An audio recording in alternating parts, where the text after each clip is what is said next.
Hello, everyone. I'm Jared Hall. It's Monday, November 4th, 2024. Welcome to the week ahead.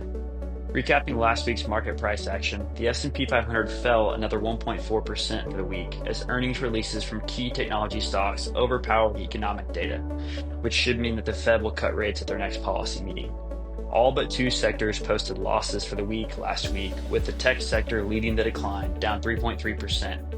Analysts and investors were harshly interpreting the large expenditure budgets of AI-related technology stocks as they foresee the necessity of building out their AI compute stacks.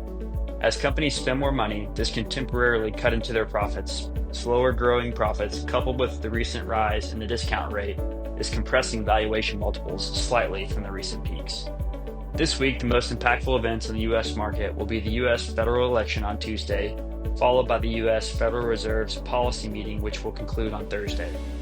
Odds are showing that the Fed will likely cut rates by 25 basis points later this week, after key data released last week supported that theme.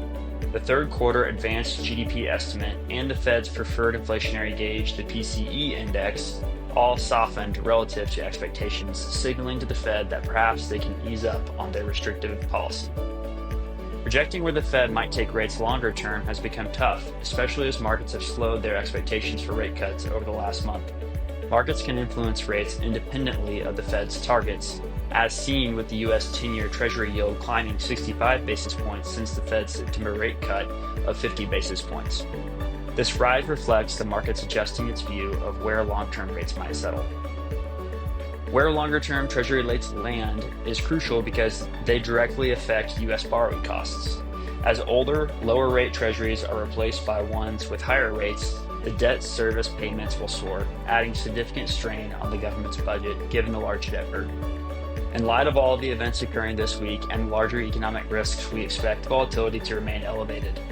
The volatility index is already up approximately 16% since Halloween. That's all for this week. Be sure to get out and vote tomorrow. Stay tuned later in the week for a blog covering the burden of rising U.S. debt levels and with higher interest rates.